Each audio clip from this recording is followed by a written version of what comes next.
शिवलिंग पर जल चढ़ाने का सही तरीका। शिवलिंग पर जल ऐसे चढ़ाएं, महादेव की होगी कृपा।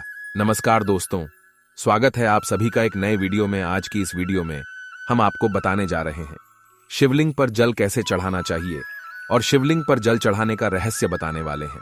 अगर चैनल पर नए हैं तो चैनल को सब्सक्राइब करके एक लाइक जरूर से कर दे और कमेंट में ओम नमः शिवाय लिखें। अगर आप शिव जी को प्रसन्न करने के लिए शिवलिंग पर नियमित रूप से जल अर्पित करते हैं तो आपको जल चढ़ाने का सही तरीका जरूर जान लेना चाहिए। शास्त्रों में पूजा पाठ के कुछ विशेष नियम बनाए गए हैं, जैसे पूजा के दौरान हमेशा सिर ढककर खड़ी हों, सुहागिन स्त्रियां 16 श्रृंगार करें, कभी भी अखंडित अक्षत भगवान को न चढ़ाएं, गणेश जी को भूलकर भी तुलसी जल न चढ़ाएं। ऐसे ही कुछ नियम शिवलिंग के पूजन से भी जुड़े हुए हैं, जिसमें शिवलिंग पर जल अर्पित करने का तरीका मुख्य माना जाता है। कहा जाता है कि शिव कृपा पाने के लिए पूरे नियम से शिवलिंग पर जल अर्पित करना चाहिए, क्योंकि जलधारा भगवान शिव को अत्यंत प्रिय है और नियम से इसे शिवलिंग पर चढ़ाने से भक्तों की सारी मनोकामनाएं पूर्ण होती हैं। ऐसे ही कुछ नियमों के बारे में जानने के लिए हमने नई दिल्ली के जाने माने पंडित, एस्ट्रोलॉजी, कर्मकांड, पितृदोष और वास्तु विशेषज्ञ प्रशांत मिश्रा जी से बात की और उन्होंने शिवलिंग पर जल अर्पित करने के कुछ नियम बताए, जिन्हें आपको भी जान लेना चाहिए। किस दिशा की ओर चढ़ाएं जल? हमेशा जब भी शिवलिंग पर जल चढ़ाएं, आपको ध्यान में रखना चाहिए कि कभी भी पूर्व दिशा की ओर मुंह करके जल न चढ़ाएं। पूर्व दिशा को भगवान शिव का मुख्य प्रवेश द्वार माना जाता है और इस दिशा की ओर मुख करने से शिव के द्वार में अवरोध होता है और वो रुष्ट हो जाते हैं।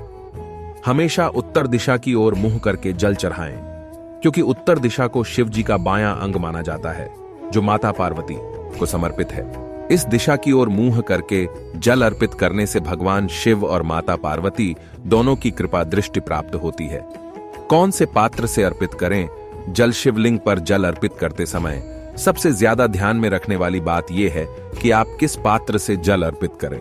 जल चढ़ाने के लिए सबसे अच्छे पात्र तांबे, चांदी और कांसे के माने जाते हैं। भूलकर भी स्टील के पात्र से शिवलिंग पर जल नहीं चढ़ाना चाहिए, इससे शिव जी रुष्ट हो जाते हैं। पंडित प्रशांत मिश्रा जी बताते हैं कि जल अर्पण के लिए सर्वोत्तम पात्र तांबे का है, इसलिए इसी पात्र से जल चढ़ाना उत्तम है।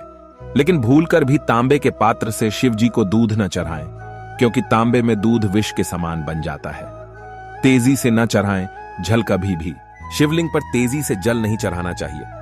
शास्त्रों में भी बताया गया है कि शिव जी को जल धारा अत्यंत प्रिय है, इसलिए जल चढ़ाते समय ध्यान रखें कि जल के पात्र से धार बनाते हुए धीरे से जल अर्पित करें।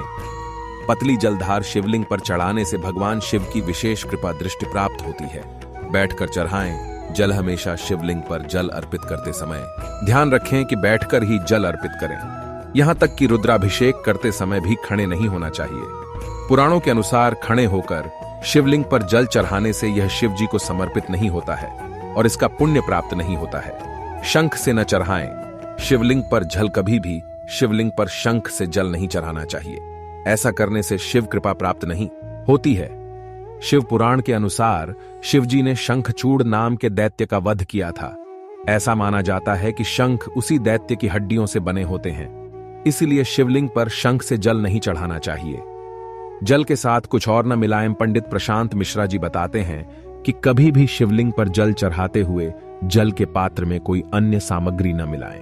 कोई भी सामग्री जैसे पुष्प, अक्षत या रोली जल में मिलाने से उनकी पवित्रता खत्म हो जाती है।